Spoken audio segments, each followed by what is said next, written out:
बादरायणं सूत्रभाष्य कृतो वन्दे भगवन्तौ पुनः पुनः। ईश्वरो गुरुरात्मेति मूर्तिभेदविभागिने व्योमवद्व्याप्तदेहाय दक्षिणामूर्तये नमः। शान्तिः शान्तिः शान्तिः।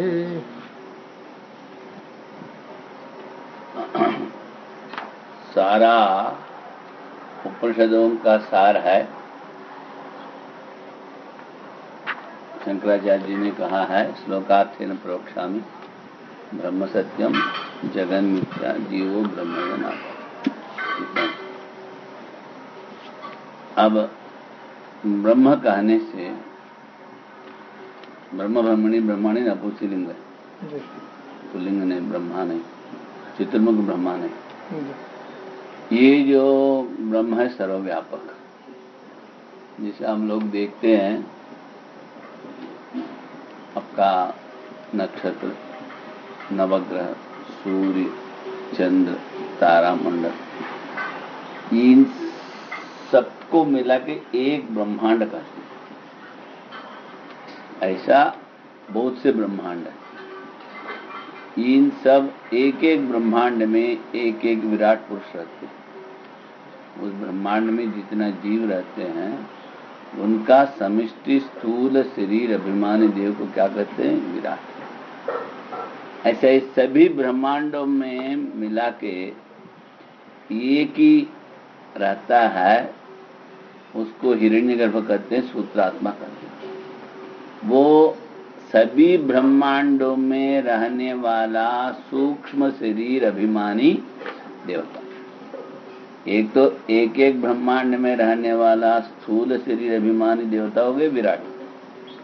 सभी ब्रह्मांडों में रहने वाला सूक्ष्म शरीर अभिमानी देवता हो गया हिरण्यगर्भ, सूत्रात्मा, जिसको कहते हैं ब्रह्मलोक में वो ब्रह्मा बन के रहता है। इन दोनों को चलाने वाला ईश्वर। ईश्वर मतलब वो सर्वव्यापक ब्रह्म जो है, माया उपाधि को लेके ईश्वर बनता है। अब इन सभी ब्रह्मांडों में व्यापक है कौन? ब्रह्म। वो ब्रह्म जब सृष्टि करना है माया का उपाधि लेता है। माया उपाधि वाला को ईश्वर कहते हैं, निरुपाधि को ब्रह्म कहते हैं। वो जो ब्रह्म है निराकार निर्गुण तत्व है, सर्वव्यापक। मतलब ब्रह्म कहने से इतना व्यापक दृष्टि होना चाहिए। ऐसा ही वही एकमात्र सत्य है। नेह नानास्ति किंचन, नानात्व तो नहीं है, एकम सत, सत एक ही। इसलिए ये यहां तक हो गया ब्रह्म सत्यम। बाद में कहते जगन मिथ्या।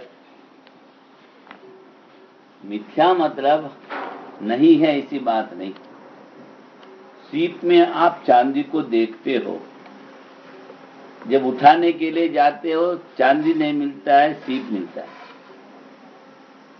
नहीं होने से दिखना नहीं चाहिए, होने से लेना चाहिए, दोनों नहीं होता। इसका मतलब जो दिखता है किंतु नहीं है। कैसे? जब आप गाढ़ निद्रा में चले जाते हैं, स्वप्न देखते हैं, बाद में कुछ नहीं ले जाते हो। इतना बड़ा दुनिया है, कुछ भी नहीं ले जाते हो। शरीर भी काम नहीं करता है, इंद्रियां भी काम नहीं करते हैं।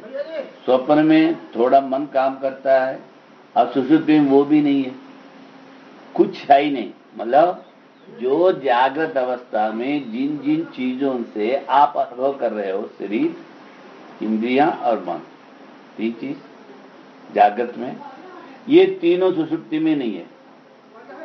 इंद्रियां काम नहीं कर रहे, मन काम नहीं कर रहा है, और शरीर भी नहीं है, किंतु आपको अनुभव हो रहा है।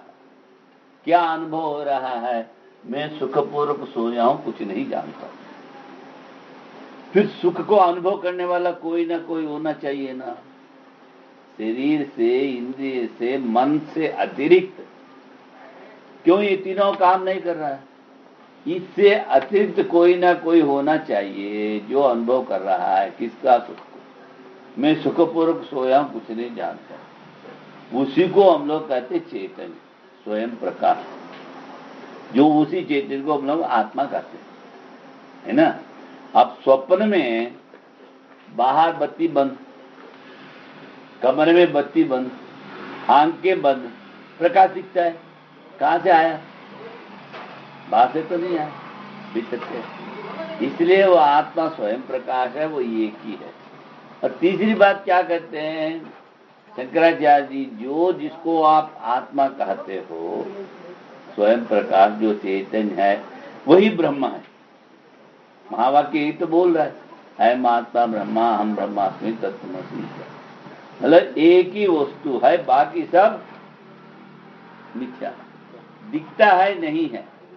जैसा हम हमेशा एक दृष्टांत देते हैं, जैसे छोटे बच्चों को कोई ना कुछ खिलौना लाके देते, 4-5 दिन खेलता है, बाद में उसको टुकड़ा टुकड़ा कर देगा, इधर उधर बढ़ा देगा, अरे गुड़िया कहाँ है नहीं। मतलब क्या हुआ, पंचभूतों से बना हुआ इस जगत को, पंचभूत अलग कर दो, पंचभूत से बना हुआ शरीर, पंचभूत से बना हुआ सूक्ष्म शरीर, पंचभूत से बना हुआ मन प्राण, ये सब जड़ है, सब जड़ है। जड़ होने पर भी भीतर जो चैतन्य है, उस चैतन्य का प्रकाश इन सब में पड़ के इसको चैतन्य सा दिखाता है ना। जैसे अभी आप सब्जी काटा, थाली में रखा, वो सब्जी तो उछलेगा नहीं, किंतु चूल्हा जला के पतीला रख के पानी गर्म होने के बाद सब्जी डालो, सब्जी उछलता है। तो क्यों यहाँ क्यों नहीं उछला, वहां क्यों उछला? आपको कहना पड़ेगा चूल्हे में जो अग्नि है वो जल में और टुकड़ों में प्रवेश करके उसको नचाता है ना। ऐसे ही भीतर आने वाला चैतन्य मन में, मन से इंद्रियों में, इंद्रियों से शरीर में पढ़ के उसको नचाता है। इसलिए उन्होंने क्या कहा, जो ब्रह्म वही सत्य है, ये बाकी सब पंचभूतों से बना हुआ जड़ है, मिथ्या है। और जो आत्मा आपका भीतर जो है वो ब्रह्म से अभिन्न है। मतलब ब्रह्म से अभिन्न कहने से ब्रह्म को छोड़ के दुनिया में कुछ ही नित्य वस्तु नहीं। अब गीता जी में जाओ, अनित्यम असुखम लोकम इमं प्राप्य भजस्वम। गीता जी में भी कहा अनित्य है, असुख है। रामायण में तो कहा ही है, उमा कहो मैं अनुभव अपना, सतहर भजन जगत सब सपना। इसलिए कोई भी शास्त्र उठा के देखो, ये आपको नहीं कहा जगत ही सत्य, इसको संभालते रहो, कहीं कहा नहीं। किंतु आपके अंदर उत्तरेषणा लोकेषणा वित्तेषणा है, तब धर्म सहित कर्म करो, वेद विहित कर्म करो, मुझसे मन शुद्ध होगा, वेग वैराग्य बढ़ेगा, आगे बढ़ सकते। कब? आपके अंदर इच्छा यदि हो।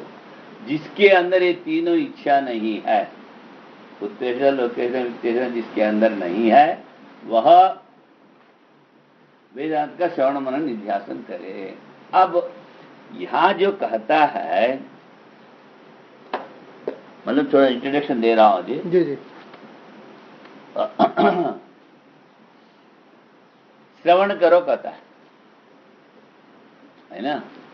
जैसे आप यहां से नीचे गया, कोई अनजान बड़े आदमी सामने से आ रहा है, हाँ, वो आपको गाली दिया, अरे आंख नहीं क्या दिखते नहीं हो, हाँ, सीधा सीधा आ रहे हो, कुछ वो अपने अंदर गलती नहीं होने पर भी वो गाली दी। वो बड़े आदमी उसको कुछ बोल नहीं सकते हो, किंतु वो गाली आपको लग गए, वो तो चले जाएगा, किंतु आप सोचने लगते हो, हाँ, ये क्यों हमको गाली दिया, क्यों देना था, हमारा क्या गलती, ये सोचते रहते। मतलब क्या हुआ, वो तो केवल एक साधारण लौकिक शब्द है, वो भी शिष्ट भाषा भी नहीं है, वो आपका मन में इतना उथल पुथल कर दिया। और जो वैदिक परंपरा से ऋषियों को, देवताओं को, महात्माओं को जो मिला मंत्र शब्द है, जब साधारण लौकिक शब्द में इतना शक्ति हो तो उसमें कितना शक्ति होगा। वो वटवृक्ष का बीज के समान है। एक मंत्र जो है, एक भगवान का नाम क्या है, वटवृक्ष के बीज के समान है। नाम और नाम ही अभिन्न है, जिसके कारण उस मंत्र जापने से वो सारा सभी ब्रह्मांडों का शक्ति आप खींच सकते। क्या हुआ? सारा ब्रह्मांड का शक्ति। क्यों? वो शब्द में शक्ति है। इसलिए ज्ञान के द्वारा क्या कहते हैं, पहले सुनो, आत्मा ही सत्य, बाकी सब छोड़ो, उसका मनन करो। अभी जैसे वो गाली दिया, उसको आपने सोचने लग गया, वो तो अपने आप चल रहा है, आप तो जबरदस्त तो नहीं कर रहे हो ना। हाँ, किंतु सोचने लगे कि हमको क्यों गाली दिया, क्यों देना था, हमारे क्या गलती है, इसको सोचते रहते हो। वो बिना आपका प्रयास से जब जो वेदांत सुना उसका मनन होने लगना चाहिए, दिन रात स्वप्न में भी, उसको कहते हैं मनन। अप्रयास से होना चाहिए।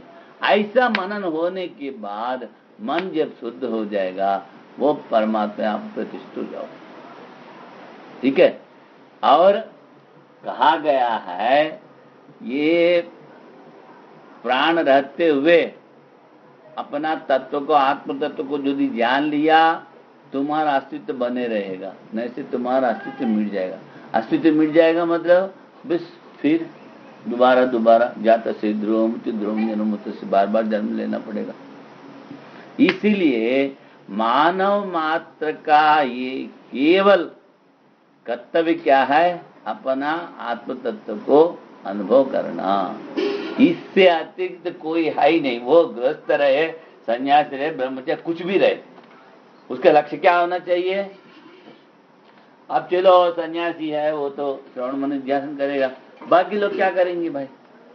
उसके लिए हल्का से संक्षेप में बता दूंगा।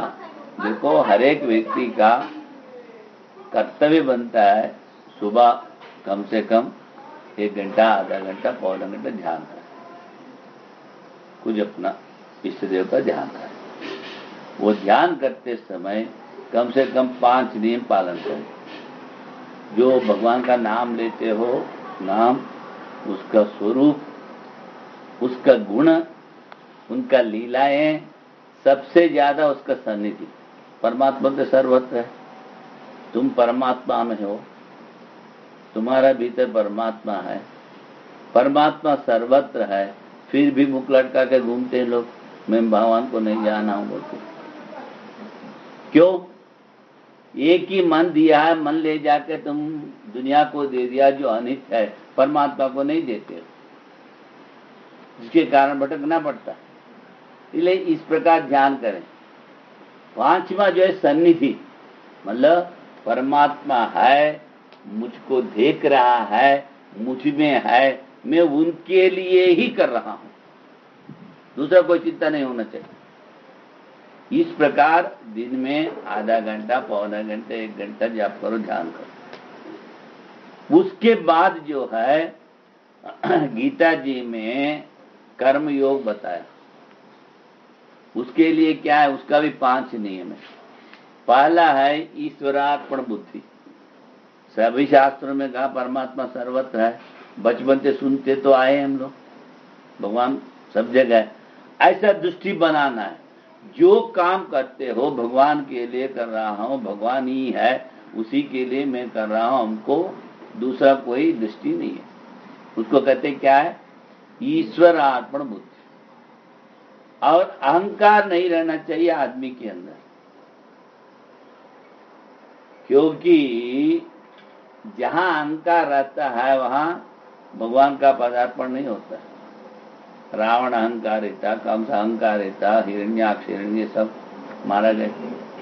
जहां अहंकार रहता है, कहते हैं रामकृष्ण बनवासी, पहाड़ का चोटी पर पानी नहीं रहता, अहंकार का चोटी पर भगवान का वास नहीं होता। अच्छा, अभी अहंकार कहते हो, यहाँ आप तो अच्छा समझते हो। अध्यास के बारे में भी कहूंगा, अहंकार का प्रसंग है ना। अब अभी मैंने कहा दुनिया में केवल दो चीज है, क्या? एक चैतन्य, दूसरा जड़। चैतन्य आत्मा है, वो सर्वत्र है। मन, इंद्रियां, शरीर सब जड़ है। अब आप कहते हो अहंकार, जड़ का तो अहंकार नहीं होता है। चैतन्य असंग है, चैतन्य का अहंकार होता है। फिर अहंकार को कहाँ रखते हो?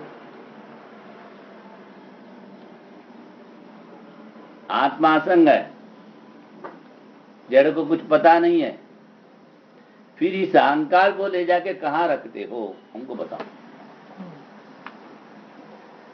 इसका मतलब उस चैतन्य में उस जड़ को आरोप करके आप अहंकार करते हो।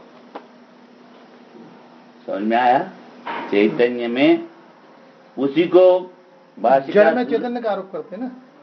हाँ, जड़ में चैतन्य का आरोप, चैतन्य में जड़ का आरोप। क्यों? चैतन्य आत्मा है, उसमें मन, बुद्धि, चित्त, अहंकार, इंद्रिया, शरीर आरोप कर दिया। अब कहते हो मैं, आरोप हो गए ना, आरोप के कारण अहंकार आया। एक छोटा सा दृष्टांत बताता हूं, हमेशा मैं बोलते रहता हूं। कहते तगा तवारी, आधा मन जवारी, उसके ऊपर बीबी के सवारी, आगे हसैन पीछे हुसैन, जगह हो तो हम बैठे। ये गांव का कहावत है। कहता है एक मुल्ला कमरा बदल रहा था, वो गुजर वाला से ये घोड़े को लाया। घोड़े वाला पूछा भाई क्या क्या सामान रखोगे? तगा तवारी, इसो भोजन बनाने वाला सामान, उसको पहले घोड़े के ऊपर रखूंगा। उसका ऊपर आधा मन जवारी, मतलब 20 किलो गेहूं, चावल, कुछ वही। उसके ऊपर बीबी के सवारी, आगे हसैन एक लड़का, पीछे हुसैन, जगह हो तो हम बैठे, बोलता है। इतना चीज डालने से वो घोड़ा जिंदा रहेगा कि मरेगा? चल पाएगा? नहीं चल पाएगा। ऐसा ही अब यहाँ आओ, तवा तगाड़ी, आधा मन जवारी। हाँ, तो फिर क्या है? आधा मन जवारी, उसके ऊपर बीबी के सवारी, आगे हुसैन, पीछे हसैन, ऊपर तगा तवारी तो मोट सामान, भोजन దాని మీద बीबी की सवारी, आगे ముందోడు వెనకాలోడు, आगे हसैन पीछे हुसैन, जगह हो तो हम भी बैठे, जगह हो तो हम भी बैठे। आगे వాడు యజమాని, జగह లేదు, ఉంటే నేను కూడా కూర్చుంటా అంటాడు। पीछे हुसैन, जगह हो तो हम बैठे। ఇప్పుడు अभी देखो, ये घोड़ा है अहंकार, घोड़ा है अहंकार। क्या किया यहाँ? चैतन्य का ऊपर जड़ का आरोप कर दिया, उसके ऊपर इंद्रियों का आरोप, उसका ऊपर मन पाले, मन के ऊपर इंद्रियां, इंद्रियों के ऊपर शरीर, शरीर के ऊपर मैं करता हूं, मैं भोगता हूं, ये सब मेरा है, मैं मेरा। इतने लोग आप करोगे आरोप, वो ऐसा वहां घोड़ा मरेगा, यहाँ आदमी प्रपंच में डूब जाएगा। कुछ समझ में आए? क्या हुआ? घोड़ा क्या है? अहंकार। अहंकार, अहंकार में क्या क्या है? दोनों है। चैतन्य का ऊपर जड़ का आरोप कर लिया आपने, मन, अहंकार। मन के बाद इंद्रिया, इंद्रिय के बाद शरीर, शरीर के बाद कर्तृत्व। पहले अहंकार किसमें किया उसने? चैतन्य में, चैतन्य में किया। चैतन्य में मन का आरोप कर दिया, अहंकार हो गया। उसके बाद इंद्रिया, इंद्रियों का आरोप किया, फिर शरीर का आरोप किया, पहले मन हो गया अहंकार, मन का आरोप किया, अहंकार हुआ, फिर इंद्रियों का आरोप किया। एक एक आरोप कर रहे हैं ना, जैसे घोड़ा में एक एक डाल रहा है, वैसे आप अपना आरोप करते जा रहे हो जी। मन हो गया, इंद्रियां हो गया, शरीर हो गया, कर्तृत्व हो गया, भोक्तृत्व, सब अहम का ऊपर ही है ना। हाँ, और मैं और मेरा, इसका अतिरिक्त मैं और मेरा, इतना चीज आरोप करने से वो अहम को क्या हालत होगा। हाँ, वो उठ नहीं पाएगा। इसीलिए यहाँ भाष्यकार पहले कहते हैं अध्यास, है ना। अध्यास मतलब अतस्मिन तद्बुद्धि, जो जैसा नहीं है उसको वैसा मान लेना। ये अध्यास भी बहुत प्रकार का है जी। ये अध्यास जो है ना बहुत प्रकार का है। तो दो चीज, एक जड़ एक चेतन, और इन दोनों का आप अध्यास कर रहे हो। अध्यास बहुत प्रकार का हो जाता है। पहला है अर्थाध्यास, ज्ञानाध्यास। पहले क्या है? अर्थाध्यास। हाँ, अर्थाध्यास और ज्ञानाध्यास। अर्थाध्यास नहीं से ज्ञानाध्यास अर्थाध्यास कर लो, कैसे भी करो। అధ్యాస అంటే మరి మన ఆరోపం ఏది అక్కడ లేదో దాన్ని అలాగ అనుకోవడం. తాడు ఉంది పాము అనుకుంటాం, ఆల్చిప్పు ఉంది వెండి అనుకుంటాం. ఇక్కడేమనుకుంటున్నాం, ఉన్నది ఆత్మ, దాని మనసు వేసిన అహంకారం అనుకుంటున్నాం. ఆ అహంకం మీద ఇవన్నీ ఆరోపణ చేసుకున్నాం అన్నమాట. ఇంద్రియాలు, जो चीज जो नहीं है उसमें उसका आरोप करना ही अध्यास है. अतस्मिन् तद्बुद्धि. నేను చేస్తున్నాను, నేను అనుభవిస్తున్నాను, నేను నాది, ఇవన్నీ. అక్కడ ఎలాగైతే గుర్రం చేస్తుందో ఇక్కడ వీడు ప్రపంచంలోనే పడిచేస్తాడు. फिर ज्ञानाध्यास अर्थाध्यास. ज्ञानाध्यास मतलब अभी वहां आप सीप है, सीप को सीप जैसा नहीं देख रहे हो. अतस्मिन् तद्बुद्धि. चांदी हो गया, उसके बाद चांदी को उठाने के जो जाते हैं वो अर्थाध्यास हो गया. पहले ज्ञान ही हुआ ना, चांदी का ज्ञान, फिर उस चांदी से आप व्यवहार करना चाहते हो, उसको उठाने जाते हो, वो हो गया अर्थ मतलब विषय. ये दो हो गया. और धर्माध्यास और धर्मीय अध्यास लिखो.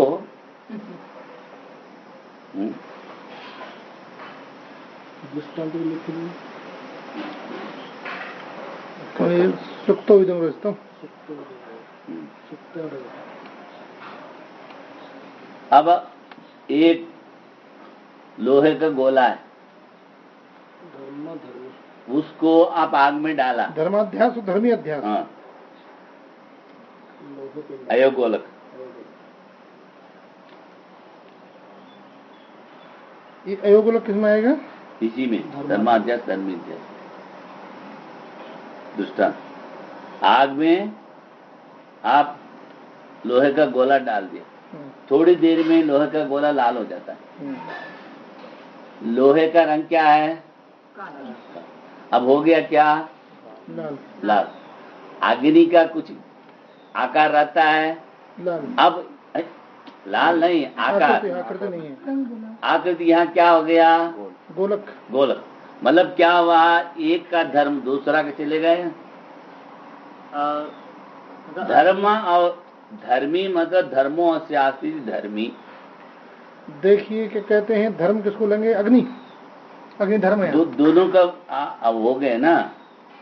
गोलक है काला, वो हो गया लाल, अपना धर्म छोड़ दिया वो.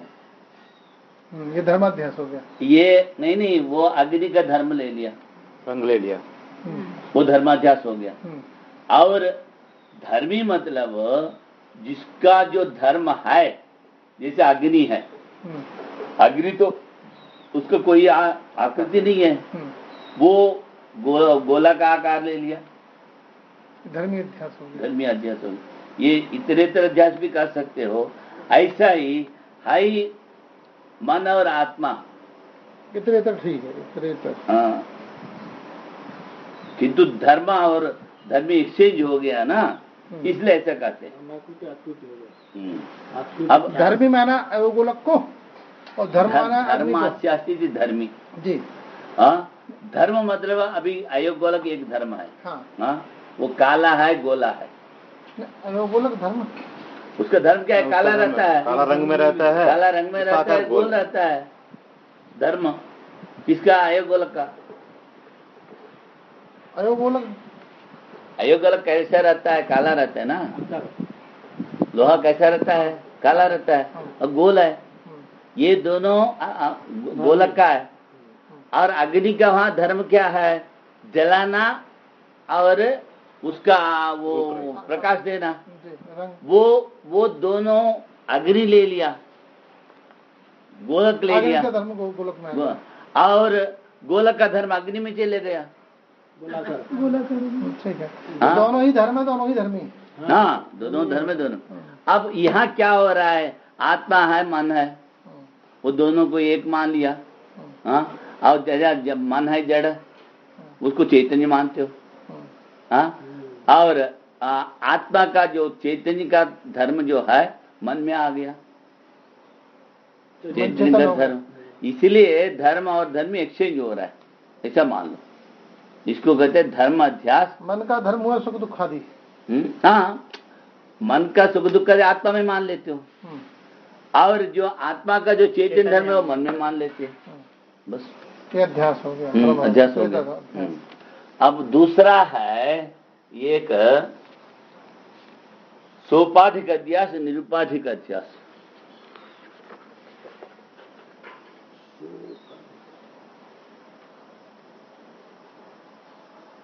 जैसा स्फटिक मणि है और लाल फूल है, लाल फूल को समझ लो आत्मा, स्फटिक मणि को समझ लो मन। दोनों अंग अलग है कि एक है? अलग है। किंतु लाल रंग स्फटिक में दिखता है कि नहीं? जो कुछ समय दिखता है। ऐसे ही दोनों एक अलग माला पत्थर जैसा। इसका मन में कहा ये स्फटिक। अब दोनों अलग होने पर भी एक साथ रहने से वो लाल रंग जो है स्फटिक में दिख रहा है। ऐसा ही ये आत्मा का चैतन्य मन में आ गया, इसको कहते हैं उपाधि वाला अध्यास। दो अलग अलग है उपाधि, किंतु एक जैसा मान लेते हैं हम लोग। और दूसरा निरुपाधिक मतलब जैसे रज्जु में सर्प, वहां तो दूसरा उपाधि तो है नहीं, रज्जु ही सर्प जैसा दिखता है, अलग तो नहीं ना जी। ऐसा ही इसको कहते हैं निरुपाधिक अध्यास।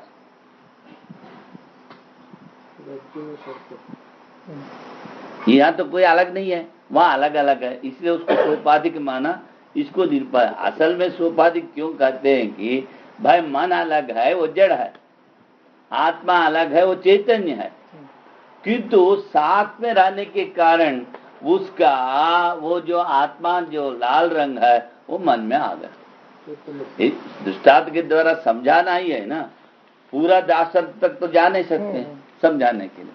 अब असल में रह गया यहाँ एक बहुत इम्पोर्टेंट है, एक स्वरूपाध्यास और एक संसर्गाध्यास।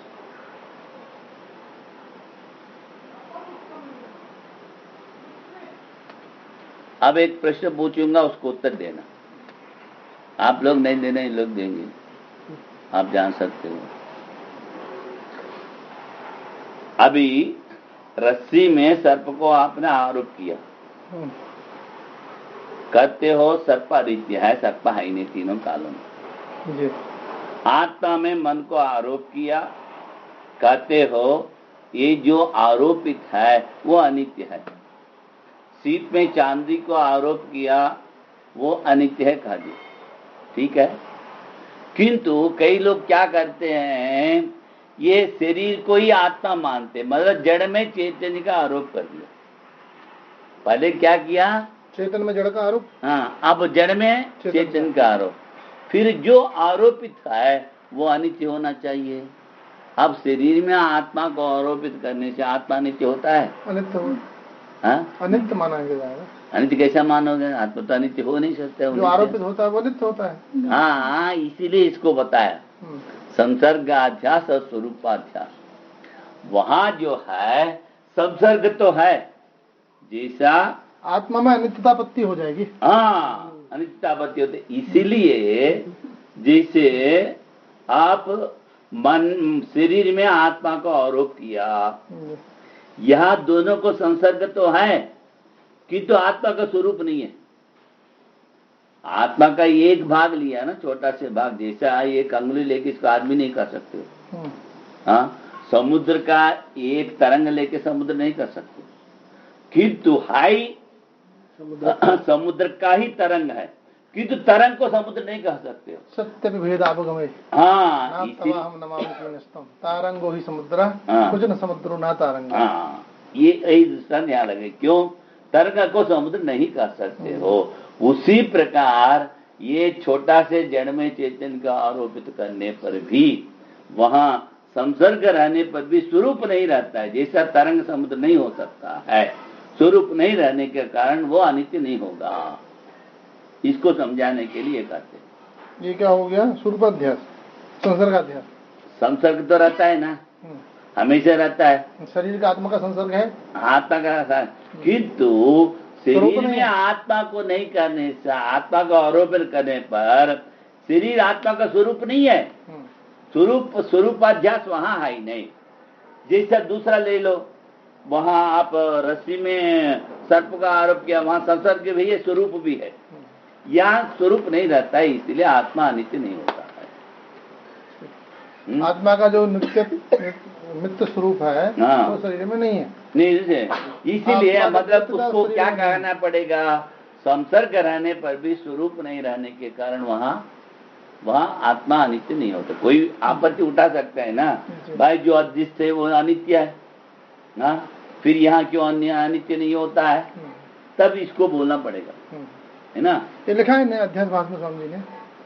ये सब जगह थोड़ी मिलेगा आपको, इधर से उधर से उधर से उधर से, केवल कहीं कहीं नाम दिया है। नहीं, जो अध्यास भाष्य में इन सारे अध्यासों का उल्लेख तो होगा नहीं है। आपके पास शंकर भाष्य नहीं है? नहीं है। वो केवल अध्यास क्या होता है इतना ही कहा भाष्य। अध्यास तो होगा ना, अपना कंप्यूटर में तो होगा ना। लाइए दिखाई। हाँ, कंप्यूटर में तो वो भाष्य तो होगा ना, लिया लैपटॉप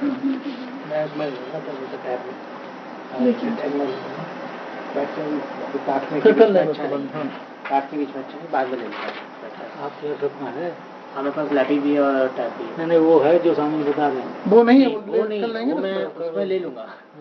कर सकते। ये सब जो है ना पाठ्यक्रम प्रणाली में आएगा, गुरुजी से सुनोगे तब आएगा। ये कहीं कहीं केवल हल्का से नाम लिखा है, हाँ, संसर्गाध्यास स्वरूपाध्यास ऐसा। इसमें क्या क्या हो गया? धर्म धर्मी, हाँ, स्वरूप संसर्ग, सोपाधिक निरुपाधिक, ज्ञानाध्यास और अर्थाध्यास हो गया। और पहले आपने बताया ज्ञानाध्यास, अर्थाध्यास। हाँ, और एक है धर्मिध्यास। वो और एक है प्रत्येक अध्यास, पराग अध्यास। और एक लिखो,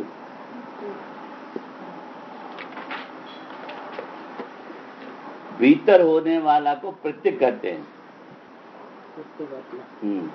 मतलब आत्मा और मन को मिला के अहंकार जो कह दिया वो प्रत्येक और पराग अध्यास। मन से बाहर जितना भी आरोप करते हो वो पराग अध्यास हो गया। पराग अध्यास। तो क्या अंदर जो अनुभव किया जाए प्रत्येक, जो अहम कहते हैं वो प्रत्येक अध्यास है। अहम से बाहर जितना भी है वो सब पराग अध्यास है। मम जो है वो पराग अध्यास। मतलब जो बाहर जो कुछ करते हो बाहर विषय, मन से बाहर जितना भी इंद्रिया है, शरीर है, बाहर सबका है वो पराग है। प्रत्येक अध्यास ये अध्यास के अंतर्गत आएगा। ज्ञान नहीं है, ये ज्ञान नहीं है, अनुभव ज्ञान है ना। अहम अस्मि परम ब्रह्म,